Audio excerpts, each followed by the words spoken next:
Street Fighter IV is the latest iteration of a long-standing, well-respected franchise that fighting game fans everywhere are excited about. The beauty of Street Fighter IV comes from how Capcom has stripped away a lot of the mechanical baggage that accumulated over the years and went back to the basics, while implementing a few very simple, very approachable new systems to make things fresh.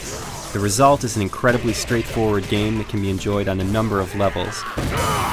Beginners will recognize classic moves that are easy to execute, and series vets can dive in and start a decade-long analysis of all its subsystems. Street Fighter has always been, at its core, about one-on-one fighting, but Street Fighter IV takes it back to the basics and feels like a throwback to the original Street Fighter II, but with other franchise refinements thrown in. You obviously have the expected assortment of normal attacks and special moves, but each character also has a Super and Ultra combo which feed off of two different gauges.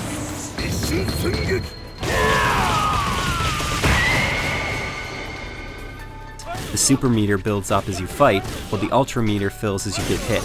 The Super meter also governs your X attacks, which power up and modify a character's pre-existing special moves. The newest system in Street Fighter IV is the Focus system, which lets characters charge up an inky black attack which, if it connects, will stun their opponent. There's even more depth to be found in the Focus system though, as you can use it to absorb a single attack while maintaining your posture. This all might sound complicated, but these are more advanced techniques. The greatest thing about Street Fighter IV is that you can play it without taking advantage of these techniques, and it still really works well. Casual players will pick up a controller and pull off all these traditional moves without breaking a sweat.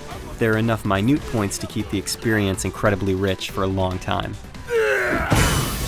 The new characters in Street Fighter IV are awesome and definitely add something to the mix. Whether you're dominating the ring with the zany antics of El Fuerte, or you're being all sorts of stylish with Crimson Viper, gamers will fall in love with at least one of the new faces. On the other hand, the roster is filled with an impressive number of classic fighters, including fan favorites like Ryu, Ken, and Chun-Li. But Capcom made sure to keep the combat balanced, and it's clear that a lot of thought went into tweaking all the characters. Some fighters, like the infamous T-Hawk, don't show up in Street Fighter IV, but I don't see people complaining about those exclusions anytime soon. Street Fighter IV as a whole looks amazing. It took me a while to get used to the steroid-induced art style, but character models are detailed and have sublimely fluid animations. Even though all the characters are in 3D, it's nice to see that the game is still a 2D fighter at heart. But one big addition to the game is the online support. This will let Street Fighter nuts from around the world compete more easily, though I imagine hardcore players will still stick with local multiplayer. No matter how fast your connection is, playing online still isn't as ideal as there are a few hitches that can interrupt the experience, but for casual players it'll work just fine. I really only have one major complaint to level at Street Fighter IV. I love anime, but the anime cutscenes that bookend each character's arcade mode are terrible.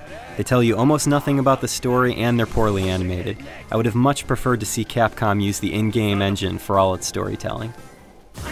Overall, Street Fighter IV is a must-play. It's sharp, elegant, and shows us why the Street Fighter franchise has been around for so long. For the full written review, head over to IGN.com.